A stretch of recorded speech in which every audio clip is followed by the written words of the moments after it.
Hello दोस्तों, कैसे हैं आप सब। उम्मीद करता हूँ ठीक होंगे। स्वागत है आप सभी का हमारे YouTube channel dream power study पर। इस चैनल को कृपया लाइक कर दीजिए, सब्सक्राइब कर दीजिए और शेयर कर दीजिए ताकि हमारे द्वारा जो बताई जाती है बातें वो लोगों तक पहुँच पाएँ। हम लोगों ने मॉडर्न इंडिया जो स्टार्ट किया था, अपना टॉपिक जो स्टार्ट किया था मॉडर्न इंडिया जब पढ़ रहे थे, तो उसमें से हम लोगों ने क्या देखा, तो उसमें से हम लोगों ने देखा कि यूरोपीय कंपनियों का आगमन किस तरह से हुआ था, कौन-कौन सी यूरोपीय कंपनियाँ कब-कब आई, उसका द्वारा क्या-क्या कार्य किया गया, वो हम लोग देख चुके थे। तो अब हम लोग इसी क्रम में देखते हैं, चूँकि हम जानते हैं कि मॉडर्न इंडिया से पहले क्या था, मेडिएवल इंडिया था। तो यानी कि जब ब्रिटिश जब यहाँ पर आ रहे थे, तो आगे हम देखते हैं कि मॉडर्न जो उत्तरकालीन मुगल शासक थे, यानी कि मुगल शासक थे, तो जब ब्रिटिश आए, तो ऐसा तो नहीं कि ब्रिटिश आए तो उससे पहले यहाँ पर किसी प्रकार का कोई शासक नहीं था। उससे पहले यहाँ पर क्या थे, मुगल शासक कर रहे थे। यानी कि मुगल का जो ऑफिशियल शासक था, वो हम जानते हैं कि मुगल का जो अंतिम शासक था वो किसको, तो औरंगजेब को मानते हैं हम, ठीक है। लेकिन औरंगजेब के बाद भी जो वंशज आए थे, तो उसको क्या बोलते हैं, उत्तर मुगल कालीन शासक बोला जाता है। तो आइए आज हम हमारा जो टॉपिक है, वो हमारा टॉपिक क्या है, तो उत्तर मुगल कालीन शासक है। क्या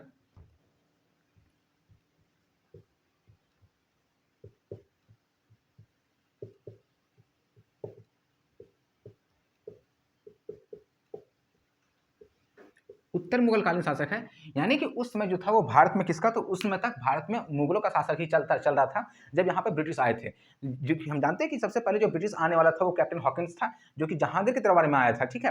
लेकिन जब वो धीरे धीरे यहाँ पर आया, तो जब सबसे शुरू आया था तब वो आया था यहाँ पर व्यापार करने का अधिकार जब लेना आया था, उसमें जहांगीर शासन कर रहा था। लेकिन जब जब तक इन लोगों का यहाँ पर व्यापार स्थापित हुआ, शक्ति यहाँ पर सत्ता स्थापित हुई, तब तक क्या था कि जो मुगल काल था, जो वो मुगल काल का पतन हो चुका था। अब उसके बाद उत्तर मुगल कालीन जो शासक थे वो धीरे धीरे यहाँ पर अपना शासन करना चालू कर दिए थे।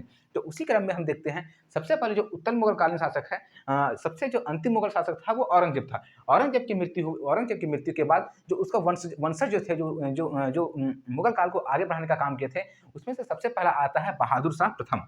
कौन सबसे पहला जो शासक था, वो था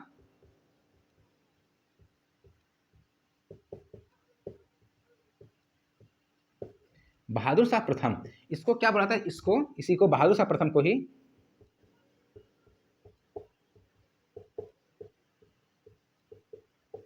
शाह ए बेखबर के नाम से जाना जाता है। बहादुर शाह प्रथम जो था, वो सबसे पहला अगर पूछता उत्तर मुगल कालीन शासकों में सबसे प्रथम शासक कौन था, तो वो था बहादुर शाह प्रथम था, जिसने वहाँ पर अंग्रेजों के शासनकाल में शासन किया था। तो जब ब्रिटिश आए, जब जब हम जानते हैं कि औरंगजेब क्या था, वो बहुत शक्तिशाली था। लेकिन जैसे ही औरंगजेब का खात्मा हुआ, जैसे ही मुगल काल का नष्ट हुआ, उसी क्रम में जब जैसे जैसे वो उत्तर मुगल कालीन व्यवस्था जो आगे बढ़ी, तो वो था, वो जो क्या हुआ था, संस्था जो थी, जो उत्तर मुगल कालीन जो व्यवस्था थी, वो धीरे धीरे क्या थी, एक कमजोर कड़ी का काम कर रही थी। यानी कि हम बोल सकते हैं कि जो पनपने का जो जरिया था, जो पहले पनप चुका था मुगल काल में, वो जो भारत का जो मुस्लिम शासकों का जो प्रभाव जो पनप चुका था, वो धीरे धीरे उत्तर मुगल काल में कम होना चालू हो गया था। क्योंकि क्योंकि यहाँ पर ब्रिटिशों का आविर्भाव हो चुका था, ब्रिटिशों का प्रवेश हो चुका था। और हम जानते हैं कि जो ब्रिटिश है, वो क्या है, एक बहुत ही शक्तिशाली था। उसने क्या किया, अपने अपने साथ में जितने भी यूरोपीय कंपनियां थी, सबको हटा करके, सबको प्रतिस्थापित करके यहाँ पर अपना सत्ता स्थापित की थी। तो सबसे पहला जो मुगल शासक था, वो था बहादुर शाह प्रथम था, जिसे शाह ए बेखबर नाम से जाना जाता है। अब इसके बाद जो दूसरा शासक आता है, वो दूसरा शासक था, वो था जहांदार शाह।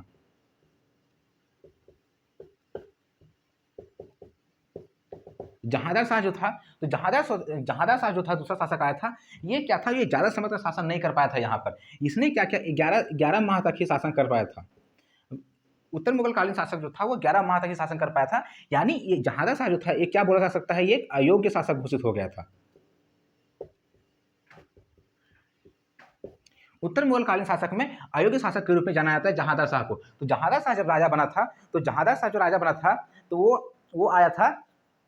जब जहांदार शाह आया, सबसे पहले बहादुर शाह प्रथम आया था। तो उसके हम क्या मुगल काल के इतिहास में हमने क्या देखा कि जो वंशज हैं, जो भी उत्तराधिकार हैं, वो क्या था, अपना गद्दी प्राप्त करने के लिए अपने अपने पिताजी का या अपने दादाजी का क्या करते थे, वो उससे विद्रोह कर देते थे, उसको मार देते थे। तो उसी के क्रम में एक जब जहांदार शाह जो था, तो जहांदार शाह सबसे पहले इसके मन में लालच आया कि हमको क्या करना है, बस शासक बनना है।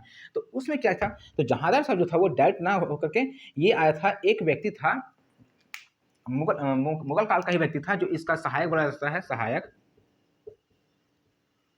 कौन था, जुल्फिकार खां। जुल्फिकार खां की सहायता से यह क्या था, जो ये जहांदार शाह जो था, वह जुल्फिकार खां की सहायता से गद्दी पर बैठा था। ठीक है, समझ में आ गया यहाँ पर। तो इसके बारे में कुछ ज़्यादा इंपॉर्टेंट फैक्ट नहीं है, क्योंकि ये जो था वो एक अयोग्य शासक घोषित हो चुका था इसका, क्योंकि 11 माह तक ही शासन कर पाया था। अब हम जानते हैं कि अगर हम सत्ता पर आते हैं, किसी के मदद से आते हैं, तो जब तक उसका मदद रहेगा तब तक ही हम कुछ काम कर सकते हैं। लेकिन जैसे ही जुल्फ़िकार खान ने इसका क्या किया, इसका मदद को अपने जो मदद जो दे रहा था, जो सहायता दे रहा था, उसको क्या किया, हटाया। तो इसका जो शासनकाल था वो धीरे-धीरे खत्म होने लगा। तो इसके बाद जब जो आता है, अब आता है, तो जुल्फ़िकार खान, जहांगीर खान के बाद जो आता है, तो आने वाला शासक कौन था? तो ये था फर्रुखसियर।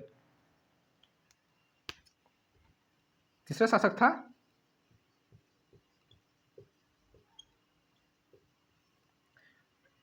फर्रुखसियर था, ठीक है। तीसरा शासक कौन था? फर्रुखसियर।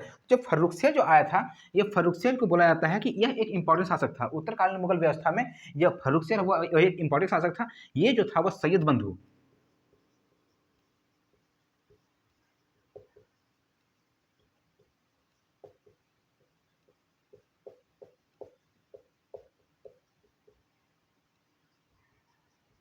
सैयद बंधु की मदद से राजा बना था। यानी कि मुगल काल में सैयद बंधु जो थे, एक दो व्यक्ति थे। सैयद बंधु जो थे वो दो व्यक्ति थे। तो सैयद बंधु जो थे उनको क्या बुलाता है? किंग मेकर बुलाता है। यानी कि अगर मुगल काल में ऐसा चल रहा था कि अगर किसी ये दोनों जो सैयद बंधु थे, जो मोहम्मद अली, शौकत अली जो थे, सैयद बंधु में कौन कौन? मोहम्मद अली और शौकत अली। दो सैयद बंधु कौन कौन थे? सैयद बंधु थे, एक तो था मोहम्मद अली और दूसरा था शौकत अली।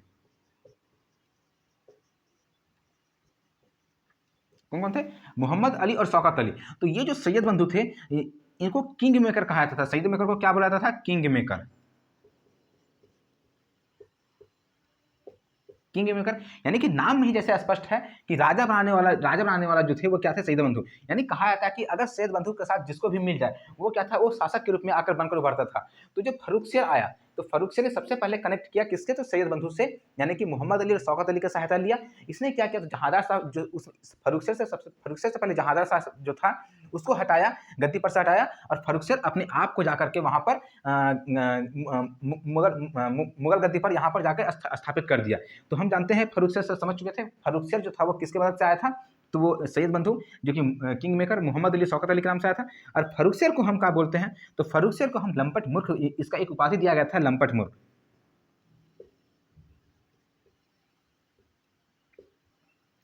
लंपट मूर्ख की उपाधि दिया गया था। जैसे बहादुर शाह प्रथम को शाह ए बेखबर बुलाया था, उसी तरह से फर्रुखसियर को लंपट मूर्ख बुलाया था। यानी कहा जाता था कि जो फर्रुखसियर जो था वो सहायता से तो आया था, लेकिन इसने सत्ता स्थापित करने के लिए, इसने अपना जो साम्राज्य का विस्तार करने के लिए, इसमें वो साहस नहीं था, इसलिए इसको लंपट मूर्ख बोला जाता है। अब क्या किया गया था? तो इसमें जो आगे चलाया गया था,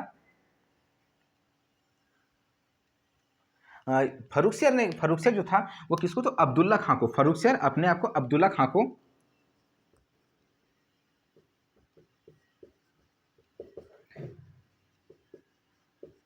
वजीर, यानी कि देखो, फर्रुखसियर जब सत्ता में आया, ठीक है, शासक बना, यहाँ पर उत्तर मुगल कालीन शासक बना, तो जाहिर सी बात है कि ये अपने आप, ये तो आया था किसी दूसरे की सहायता से आया था।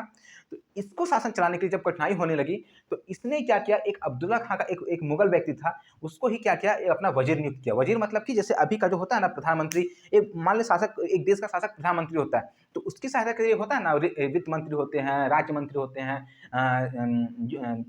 सैन्य मंत्री होते हैं, जो ये सब जितने भी तरह के मंत्री होते हैं, वो सब क्या होते हैं? शासक का काम करते हैं। यानी कि प्रधानमंत्री मुख्य होता है, प्रधानमंत्री उसके साथ साथ और सभी जितने हैं अपने अपने विभागों का देखभाल करते हैं, ताकि, और फिर वो क्या करते हैं? वो अपने जो विभागों का काम को सीधे प्रधानमंत्री से कनेक्ट करते हैं, ताकि प्रधानमंत्री जो है वो सत्ता को सही तरीके से चला पाता है। तो उसी तरह से यहाँ जो फर्रुखसियर था वो शासक था, लेकिन इसने अपने शासन सत्ता को संभालने के लिए, अपने कुछ क्षेत्रों पर अधिकार करने के लिए, अपने क्षेत्रों पर राज्य करने के लिए किसको? तो अब्दुल्ला खां को वजीर नियुक्त किया था। ठीक है, ये समझ में आ गया इतना। और फिर अब्दुल्ला खां को वजीर नियुक्त किया था, और एक सबसे पहले उसने क्या किया था फिर? और अब्दुल्ला खां वजीर था, और एक था हुसैन खां। अब्दुल्ला खां वजीर और हुसैन खां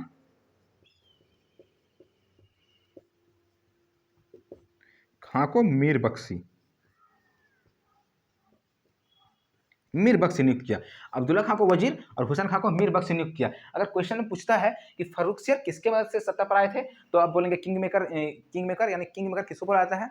तो वो सैयद बंधु कौन कौन थे? मोहम्मद अली और शौकत अली। फर्रुखसियत जो सत्ता पर आया तो उसने अब्दुल्ला खां को अपना वज़ीर नियुक्त किया और उसके बाद फिर किसको, तो हुसैन खां को अपना मीर बख्शी नियुक्त किया था। ठीक है, इतना इतना समझ गए। आगे हम लोग देखते हैं कि आगे जो उत्तर मुगलकालीन शासक में और कौन-कौन से थे, ये आप लोग स्क्रीनशॉट ले लिए।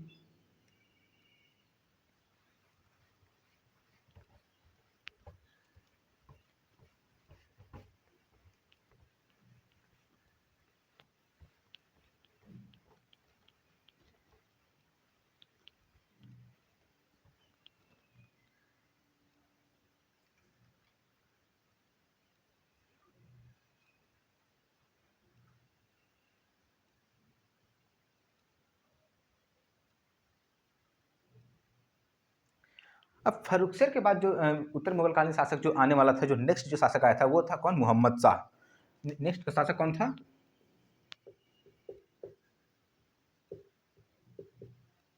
मोहम्मद शाह। मोहम्मद शाह था, इसका उपाधि क्या, तो रंगीला। रंगीला के नाम से जाना था, मोहम्मद शाह को रंगीला के नाम से जाना था। यानी मोहम्मद शाह जो आए, रंगीला मतलब कि यह क्या था, एक रंगीला प्रवृत्ति का व्यक्ति था। यानी कि इसको क्या था, तो मोहम्मद शाह को जो था वो स्त्रियों की संगत बहुत पसंद थी। ये ऐसा-ऐसा बोला जाता है, इसे सुनने में आता है कि ये क्या होता था, अपने दरबार में नंगे ही पहुँच जाता था। मोहम्मद शाह, ठीक है? और ये रंगीला था, स्त्रियों की संगति इसको बहुत पसंद थी। तो हम जानते हैं कि देखो, प्राचीन इतिहास से ही और अभी के भी अभी अभी जो चल रहा है वर्तमान में, जहाँ अगर किसी शासक का जो अपना जो शासक का मुख्य उद्देश्य क्या होना चाहिए कि अपने साम्राज्य का विस्तार करना होना चाहिए। लेकिन जैसे ही उस शासक का जो अपना मुख्य उद्देश्य छोड़कर अगर वो भटकता है, तो उस साम्राज्य का पतन होना प्रारंभ हो जाता है। तो उसी तरह से हम अगर देखते हैं कि यानी कि यहाँ बोला जा सकता था कि जो उत्तर मुगलकालीन जो इतिहास था, उत्तर मुगलकालीन जो साम्राज्य था, उसका जो पतन अगर हम देखना चाहते हैं, तो वो मोहम्मद शाह के शासनकाल से ही धीरे-धीरे चालू हो गया था। क्योंकि मोहम्मद शाह जो था, वो अपने साम्राज्य विस्तार पर जो अपने जो ध्यान को केंद्रित न कर के वो एक वेश्याओं के चक्कर में, यानी कि स्त्रियों के चक्कर में अपने आप को ढाल दिया था। तो ये क्या ये मदिरा सेवन भी करता था। यानी मतलब ये एक तरह से वेश्यावृत्ति काम में गिरफ्त हो चुका था और ये इसी वजह से इसको रंगीला के नाम से जाना जाता है। तो आइए अब जानते हैं मोहम्मद शाह का क्या-क्या किया गया था। तो मोहम्मद शाह जब आया था सत्ता में, मोहम्मद शाह के ही शासनकाल में मोहम्मद शाह के शासनकाल में क्या हुआ था, एक जब अलग-अलग क्षेत्रों में क्या हुआ, तो इसके शासनकाल में एक निजाम उल मुल्क था।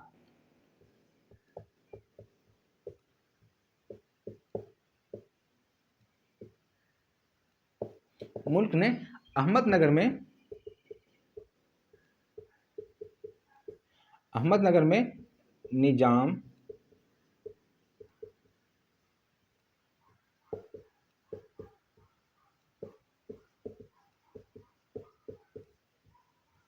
स्थापना की।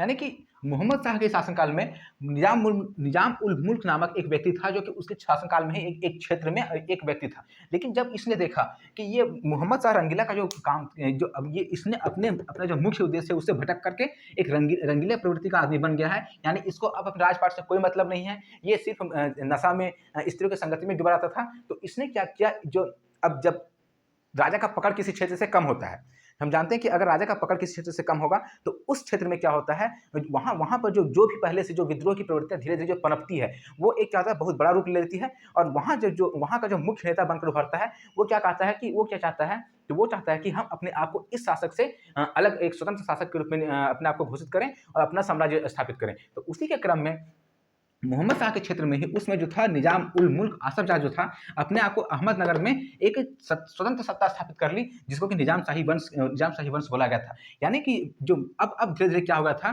तो अब मुगल साम्राज्य का, यानी कि मुगल साम्राज्य उत्तर मुगल साम्राज्य का बंटवारा, यानी कि खंडन, उत्तर मुगल साम्राज्य का खंडन करने वाला जो सबसे पहले कौन था, तो वो था निजाम उल मुल्क। अहमदनगर में निजाम शाही वंश की स्थापना की, यानी अपने आप को एक स्वतंत्र शासक घोषित कर चुका था। जब स्वतंत्र शासक घोषित कर दिया अपने आप को, तो उसके बाद फिर क्या किया गया था,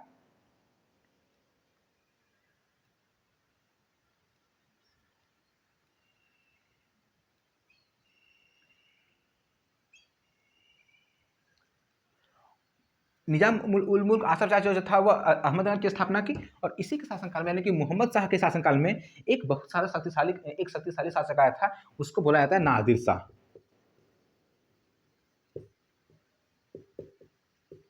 नादिर शाह का आक्रमण।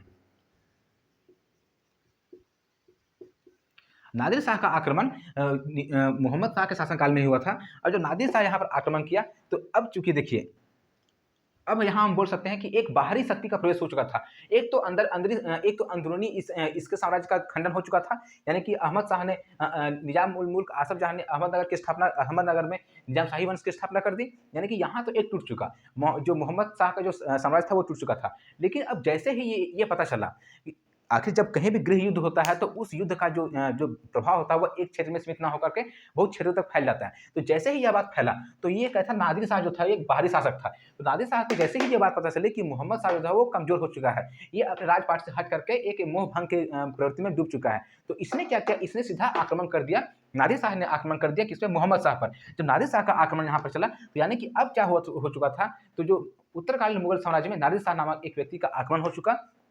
जब ये यहाँ पर आक्रमण किया, तो इसने अपना प्रभाव जमाना चालू कर दिया यहाँ पर। तो धीरे-धीरे जब ये अपना प्रभाव जमाना चालू किया, तो इससे क्या हुआ था, मुगलों की जो सत्ता थी वो धीरे-धीरे कमजोर होने लगी थी। और हम जानते हैं कि नादिर शाह जो था, वो एक मुख्य यानी कि बहुत शक्तिशाली शासक के रूप में आता था, अपने आप को यहाँ पर स्थापित कर चुका था। ठीक है, हम लोगों ने दो मुख्य बातें देखी। क्या देखी, तो एक मोहम्मद शाह के शासनकाल में निजाम मुल्क आसफ जहाँ ने निजाम शाही वंश की स्थापना की, और नादिर शाह का आक्रमण जो हुआ था वो किसके शासनकाल में हुआ था, तो मोहम्मद शाह के शासनकाल में हुआ था। और मोहम्मद शाह का जो नाम था वो रंगीला के नाम से जाना जाता था, क्योंकि यह जो था वो एक क्या था, रंगीन प्रवृत्ति का आदमी था। और ये बोला जाता है ऐसा कि अब ये अपने दरबार में ही नंगे घूमने चला जाता था कभी-कभी, और ये अपना मतलब कि इसका कुल मिलाकर इसका जो अपना साम्राज्य जो शासन करना था, उससे ये अपने आप को भटका चुका था। ठीक है, अब नेक्स्ट शासक हम लोग देखते हैं, इसके बाद शासक कौन था।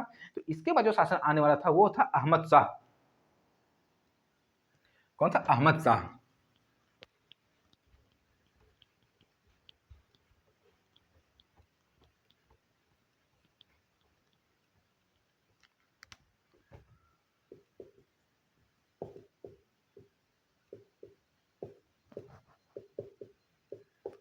अहमद शाह नामक एक व्यक्ति फिर शासक आया।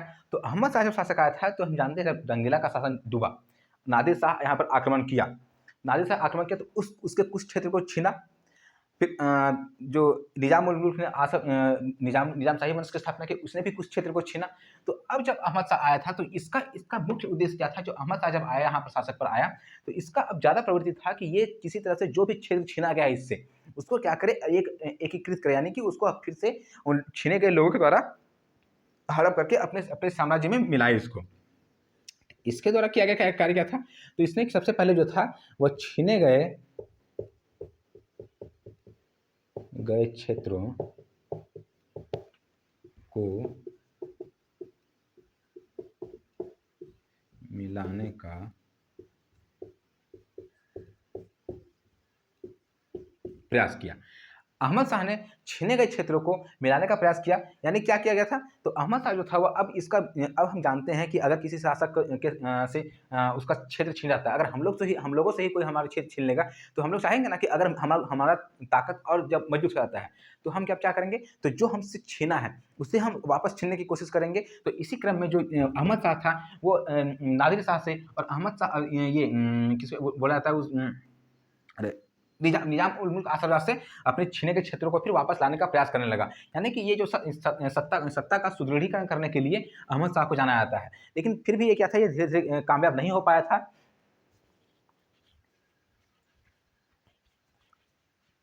और यह बोला जाता था, ऐसा बोला जाता था कि जो अहमद शाह था, अहमद शाह एक दयालु प्रवृत्ति का आदमी था। दयालु प्रवृत्ति का आदमी था, यानी कि अहमद शाह जो था वो अपनी सत्ता को मजबूत करना चाहता था, लेकिन उसके साथ ही साथ यह क्या था, ये बहुत ही दयालु प्रवृत्ति का आदमी था। यानी इसके मन में व्यक्तियों के लिए, जीव जंतुओं के लिए बहुत ही दया थी। इसको कोई भी दया के नाम पर इसको भटका सकता था। तो अहमद शाह जो था वो दयालु प्रवृत्ति का आदमी था। छीने गए क्षेत्रों को मिलाने का प्रयास किया था, और इसको क्या किस नाम से जाना था, तो इसको एक उपाधि प्रदान की गई थी, नवाब बहादुर। नवाब बहादुर की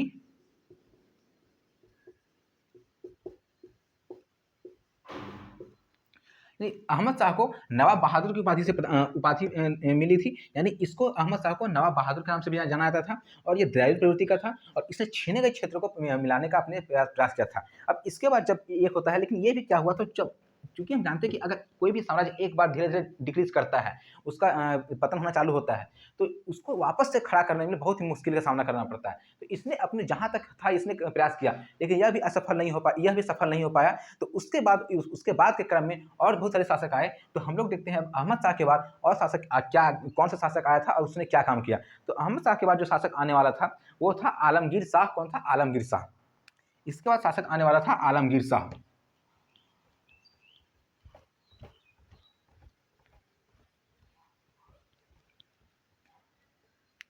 छठा शासक कौन था?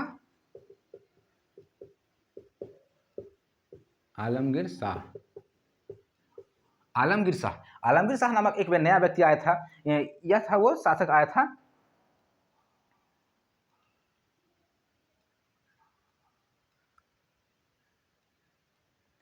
अब ये बोला जाता है जो अहमद शाह जो थे, आलमगीर शाह को बोला जाता है जैसे ही यह शासन पर आया, इसको क्या किया गया, पकड़कर इसको कैद में डाल दिया गया था।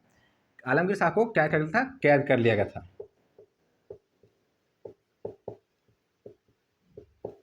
लिया गया था।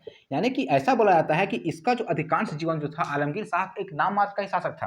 शासन करने के लिए आया, लेकिन ये जैसे ही आया वहाँ जो शक्ति जो पहले से स्थापित थी, उसकी तरफ पकड़कर इसको आलमगीर शाह को जेल में डाल दिया गया था। और ऐसा बोला जाता है कि आलमगीर शाह का जो जितना भी इसका शासनकाल चला, उसमें अधिकांश जीवन जो था उसका वो किसमें, तो कैद खाना में, यानी कि जेल में ही गुजरा। तो यानी कि इसके द्वारा जो कुछ इंपॉर्टेंट काम नहीं हो सकते थे, क्योंकि इसका जो था वो क्या हुआ था, इसको पकड़ के जेल में डाल दिया गया था। और अब क्या था, तो अहमद शाह अब्दाली का जो चौथा शासक हुआ था, अहमद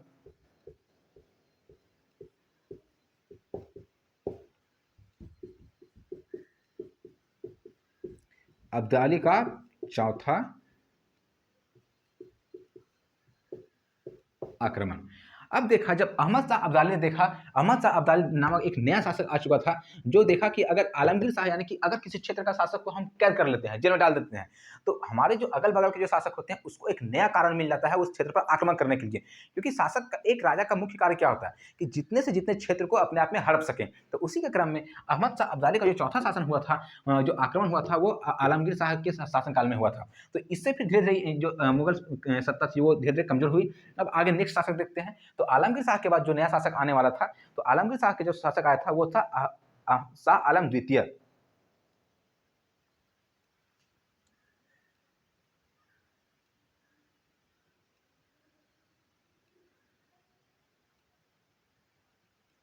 कौन था? शाह आलम द्वितीय। छठा शासक, अगला शासक कौन था? शाह आलम द्वितीय।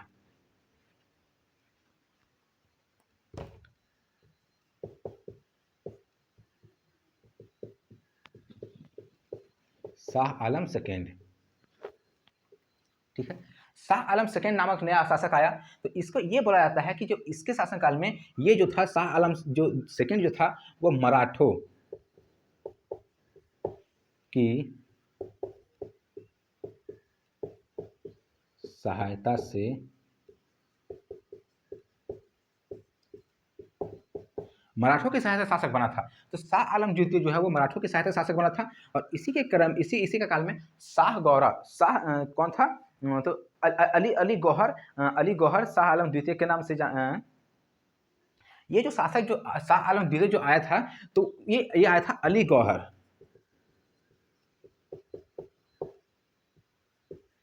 अली गौहर शाह आलम सेकेंड के नाम से राजा बना था।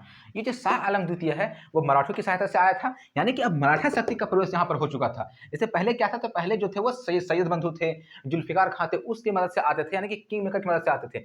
लेकिन अब शाह आलम द्वितीय अपने ही कोई मुस्लिम लोगों का सहायता ना लेकर के सीधा मराठों का सहायता लिया। अब यानी कि बोल सकते हैं कि जो मराठा शक्ति का जो प्रवेश हो चुका था, वो शाह आलम द्वितीय के शासनकाल में हो चुका था। क्योंकि हम जानते हैं कि अगर हम किसी की सहायता से शासक बनते हैं, तो वो जो हमारी सहायता कर रहा है, वो भी कुछ ना कुछ शर्त रखता है हमारे सामने कि अगर तुम राजा बना, तो हमारे लिए ये काम करना पड़ेगा। यानी कि अब जो मराठों का जो प्रभाव था बढ़ना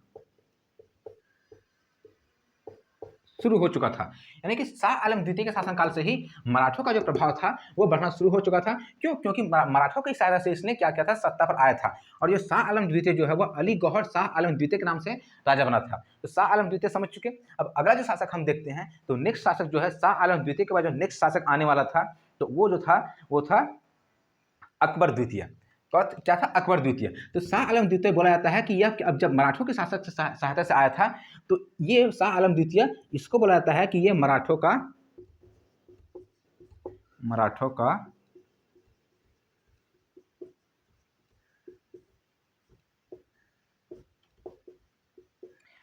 खिलौना बन गया था। यानी कि ये नाम मात्र का शासन बन गया था। इस पर जो अधिकार था वो किसका था? मराठों का अधिकार था। यह मराठों का खिलौना बन गया था। यानी मराठा शक्ति के द्वारा जब आया था, तो मराठों द्वारा जो भी यहाँ पर बोला जाता था वो सिर्फ ये उनकी, जैसे अंग्रेज होते थे ना, जैसे यहाँ क्या था कि अंग्रेज जब अंग्रेज आए तो उसमें क्या था, तो अंग्रेजों ने अपना यहाँ पर राजाओं को अपने बस में कर करके यहाँ पर सत्ता स्थापित करना चालू किया। तो हम बोल सकते हैं कि अंग्रेज मुख्य शासक थे। अब यहाँ के जो जमींदार लोग थे, यहाँ के जो शासक थे, वो अंग्रेजों के गुलाम की तरह कार्य करते थे। यानी कि यहाँ से जो कर वसूलते, यहाँ मतलब जो भी कार्य करना था वो अंग्रेज क्या करते, उसको देते थे, अनुमति देते थे, और वो शासक यहाँ पर करते थे। उसी प्रकार से मराठा की सहायता से जब शाह आलम द्वितीय यहाँ पर आया, तो मराठा ने इसको क्या किया, मराठों ने शाह आलम द्वितीय को अनुमति देना चालू कर दिया कि तुमको इस क्षेत्र में ये ऐसे कार्य करना है, और जब ऐसे कार्य करेगा, इस प्रकार से तुमको कर वसूलना है, इतना हमको देना है, हमारी प्रभाव इस प्रकार से रहेगी। तो यानी कि हम बोल सकते हैं कि जब किसी के ऊपर किसी व्यक्ति का दबाव बन जाता है, अधिकार आ जाता है, तो वह एक किसी के हाथ का खिलौना बन जाता है। तो इसी क्रम में शाह आलम द्वितीय जो था वह मराठों का खिलौना बनकर रह गया था। अब नेक्स्ट शासक जो है तो वो है अकबर द्वितीय।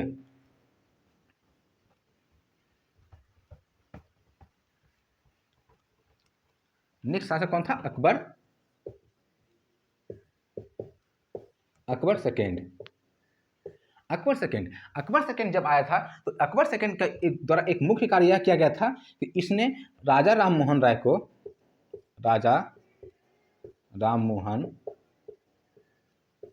को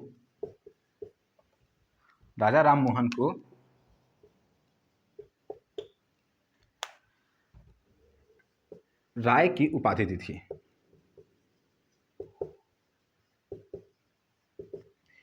अकबर द्वितीय के द्वारा पहले यानी कि हम बोल सकते हैं कि राजा राम मोहन के समकालीन कौन थे, तो अकबर द्वितीय था। तो अकबर जब पहले राजा राम मोहन राय को राय का ना कहकर सिर्फ राजा राम मोहन के नाम से जाना जाता था, लेकिन अकबर द्वितीय ने इस राजा राम मोहन राय के कार्य से प्रभावित होकर उसको क्या किया, एक राय की उपाधि प्रदान की। किस उपाधि? राय की उपाधि। यानी अगर क्वेश्चन पूछता है कि राजा राम मोहन राय को राय की उपाधि प्रदान करने वाला उत्तर मुगल कालीन शासक कौन था, तो हम आंसर मानेंगे अकबर सेकेंड था। ठीक है, इसके द्वारा एक मुख्य कार्य यही किया गया था। अब देखते हैं कि इसके आगे नेक्स्ट जो था वो शासक कौन था। इसके आगे जो नेक्स्ट शासक बोला जाता है वो था बहादुर शाह द्वितीय।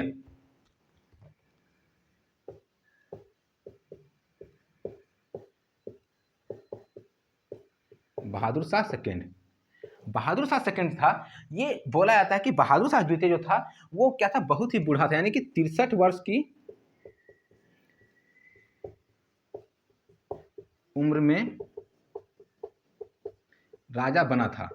यानी कि ये बहादुर शाह सेकंड जो था वो शुरू से ही राजा बनने के होड़ में लगा हुआ था, लेकिन ये इसको कामयाबी नहीं मिल पा रही थी। तो 63 वर्ष की उम्र में ही राजा बना था। इससे हमको ये सीख मिलती है कि हमको कभी भी अपने आप को जो हमको थक नहीं जाना चाहिए। इसमें अगर ये क्या होता है, अगर ये थक जाता, ये मतलब अपना जो कार्य कर रहा था, इसका जो राजा बनने का जो चाहत था, उससे हार मान लेता, तो ये राजा बनता, राजा नहीं बन पाता। तो इसी क्रम इसने अपना जो आत्मविश्वास को खोया नहीं, इसने बार बार हार का सामना किया, बार बार जिल्लतों का सामना किया, बार बार इसका क्षेत्र जो था, जो भी इसके क्षेत्र था वो इससे छीनते गया, मतलब इसको हर तरह से प्रताड़ित किया गया था, लेकिन फिर भी इसने अपनी हार नहीं मानी और जाकर 63 वर्ष की उम्र में, यानी कि अगर उत्तर मुगल कालीन का सबसे अगर बूढ़ा शासक बोला जाता है तो ये था बूढ़ा शासक। बूढ़ा शासक के नाम से बहादुर शाह द्वितीय के नाम से आता है। इसने अपनी सत्ता स्थापित की 63 वर्ष की उम्र में जाकर। बहादुर शाह द्वितीय उत्तर मुगल कालीन शासक का एक शासक बना, और जब यह शासक बना तो उसमें क्या चल रहा था, तो इसके शासनकाल में 1857 का जो विद्रोह था वो चालू हो चुका था। तो जब 1857 का जो विद्रोह चालू हो चुका था, तो हम जानते हैं कि 1857 का विद्रोह क्या था, तो एक मतलब ऐसे ही चला गया विद्रोह था, जो कि अंग्रेजों के जो यहाँ पे परेशानी अंग्रेज जो यहाँ पर परेशान कर रहे थे उससे पनपा था। तो इसमें क्या था, 1857 का जो विद्रोह था इसमें एक नेतृत्व का अभाव था। क्या था, 1857 का जो विद्रोह हुआ तो अचानक से पनप गया था, इसमें किसी प्रकार का कोई प्लान नहीं की गई थी, जिसके कारण इसमें नेतृत्व का अभाव हो चुका था। जब नेतृत्व का अभाव हुआ तो 1857 के विद्रोह के नेता के रूप में जब लोगों ने देखा कि हमें एक विद्रोह अगर करना है तो उस विद्रोह के लिए हमको क्या चाहिए, एक नेता चाहिए जो कि उस विद्रोह का क्या करे, खाका तैयार करे, यानी कि उसका प्लान तैयार करे कैसे कैसे क्या करना है। तो बहादुर शाह द्वितीय ही को 1857 का विद्रोह का नेता चुना गया था, यानी कि 1857 के विद्रोह का नेता किसको, बहादुर शाह द्वितीय को चुना गया था। लेकिन पहले से जानते हैं बेचारा ये तो पहले से ही बूढ़ा हो चुका था, तो इसने अपने भले ही नेतृत्व प्रदान किया लेकिन इसने अपनी शक्ति का सही तरह से उपयोग नहीं कर पाया था। जो शक्ति का सही तरह से उपयोग नहीं कर पाया तो 1857 की जो क्रांति हुआ था उसमें लॉर्ड कैनिंग शासनकाल में हुआ था। तो उसमें जो कैनिंग था इसको पकड़कर बहादुर शाह द्वितीय को पकड़कर कहाँ पर डाल दिया, तो जेल में डाल दिया था। तो कौन सी जेल में डाल दिया था, तो इसको पकड़ करके जो लॉर्ड कैनिंग था वो रंगून यानी कि वर्मा के जेल में डाल दिया गया था बहादुर शाह द्वितीय को, जो कि सबसे अंतिम शासक माना जाता है। तो ये जो था वो अंतिम शासक के रूप में, यानी कि उत्तर मुगल कालीन शासक जो था वो अंतिम शासक कौन था, तो ये था अंतिम शासक था। जब अंतिम शासक को अंग्रेजों ने पकड़कर जेल में डाल दिया, तो जेल में डाल दिया यानी कि अब जो मुगल कालीन व्यवस्था थी वो अब अंतिम रूप से समाप्त हो चुकी थी।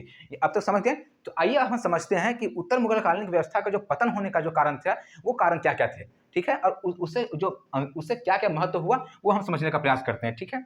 यहाँ तक समझ गए। अब हम देखते हैं उत्तर मुगल कालीन पतन के कारण।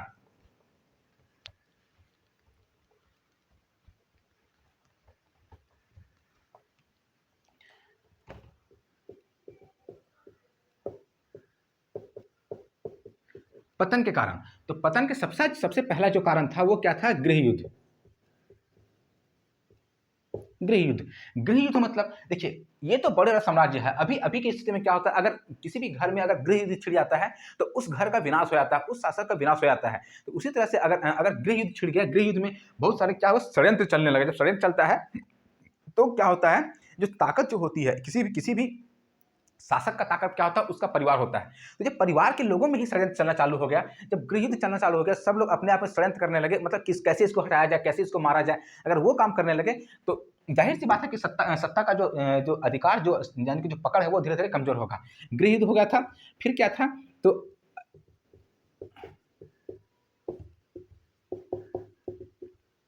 अयोग्य शासक था, यानी कि पहला कारण था गृह युद्ध शुरू होना। दूसरा था अयोग्य शासक, यानी कि उत्तर मुगल कालीन शासक में बहुत सारे ऐसे शासक हुए जो कि मुगल कालीन व्यवस्था जो कि अंग्रेजों जो कि बाबर, अकबर, हुमायूं, जहांगीर, औरंगजेब को जो प्रदान की गई थी उसको नहीं संभाल पाए। उसके बाद जो वंशज जो आए थे वह एक अयोग्य शासक के रूप में बनकर उभरे थे। सिर्फ 2-4 ही को अगर छोड़कर हम देखें तो वो एक क्या थे, वो योग्य शासक थे। यानी कि तीसरा क्या था, अयोग्य शासक। और तीसरा क्या था, लालच। लालच यानी कि लालच क्या है, तो अब लोगों के मन में ये इसके जो उत्तर मुगल कालीन सत्ता के जो लोगों के मन में लालच पनप चुका था।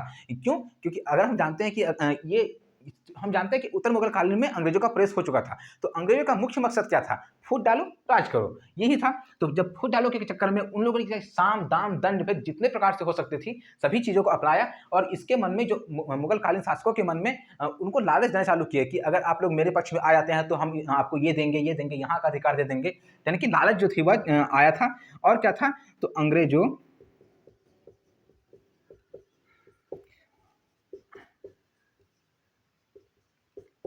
अंग्रेजों का प्रभाव, जब लालच आया तो अंग्रेजों का प्रभाव यहाँ पर हुआ। जब अंग्रेजों का प्रभाव हुआ तो धीरे धीरे इसका जो सत्ता का जो क्या था वो पतन होना चालू हो गया। क्योंकि अगर हमारे हमारे हमारे ऊपर किसी बाहरी शक्ति का जो प्रभाव होता है तो हम क्या होते हैं, अपना जो शक्ति है वो धीरे धीरे खोने लगते हैं। तो अंग्रेजों का प्रभाव हुआ तो इसके चक्कर में भी इसका पतन हुआ था। और क्या जान सकते हैं, इसका पांचवा कारण समझ सकते हैं। तो पांचवा कारण में जो था वो था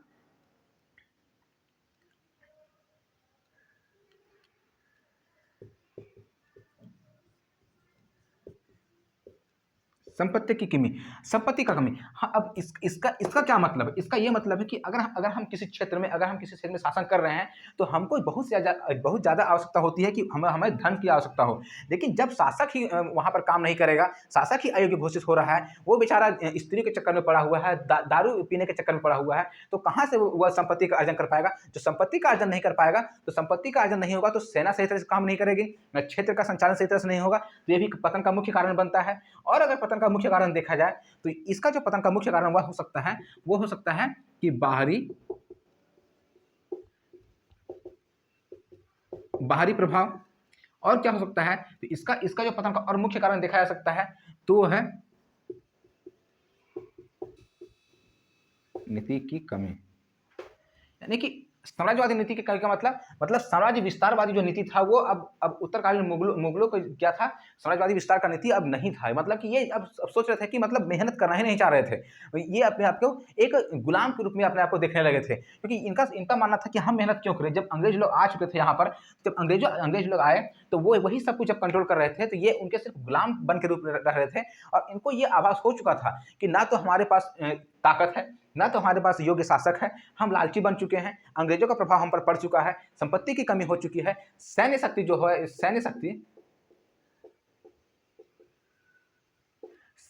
जो है वो धीरे धीरे कम हो चुका था। तो अब मतलब शासन करने का हर तरह से जब हर जरिया खत्म हो चुका था, तो इन लोगों के मन में अब क्या हुआ, जो साम्राज्यवादी की जो नीति है वो धीरे धीरे कम होने लगा। क्योंकि ये लोग जान चुके थे अगर हमारे पास तो कुछ बचा नहीं, तो हम अंग्रेजों का सामना किस प्रकार से करेंगे। तो जब ये लोग देखे कि हमारे पास अंग्रेजों का सामना करने के लिए कुछ प्रकार का कोई भी चीज नहीं बचा, तो अंत में इन लोगों ने क्या किया, हार मानना चालू कर दिया। अब हम बोल सकते हैं कि इतना जो मुख्य कारण थे, कारण तो वैसे बहुत बन सकते हैं, लेकिन आप लोगों की जो मुख्य कारण थे, अगर आप लोग कहीं अगर मेंस एग्जाम देते हैं, तो ये सब कारणों को अगर लिखते हैं, तो उसमें क्या होता है, एक अलग तरह का प्रभाव पड़ सकता है। तो ये देख सकते हैं कि पतन के कारण क्या क्या थे, ये हम 5-6 मुख्य बिंदुओं में समझ चुके हैं। अब देखते हैं कि इसका प्रभाव क्या हुआ। जो पतन हुआ था, यानी कि जो मुगल कालीन इतिहास का जो पतन हुआ था, उत्तर मुगल कालीन शासक का पतन हुआ था, तो इसका प्रभाव क्या हुआ।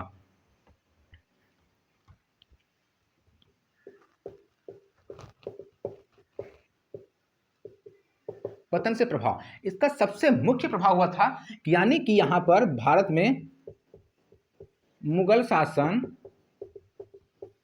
का अंत हो चुका था। मुगल शासन का अंत हो चुका था। और क्या हुआ था, मराठों का प्रभाव बढ़ने लगा था। मराठों का प्रभाव बढ़ने लगा था, क्योंकि हम जानते हैं कि मराठा के द्वारा ही यहाँ पर जो शाह आलम द्वितीय जो था, वह मराठा के द्वारा यह आया था। तो मराठा जब यानी कि अब इस क्षेत्र में, मुगल क्षेत्र में अब मराठों का प्रभाव बढ़ना चालू हो गया था। और क्या हुआ था, यानी कि भारत पर अंग्रेजों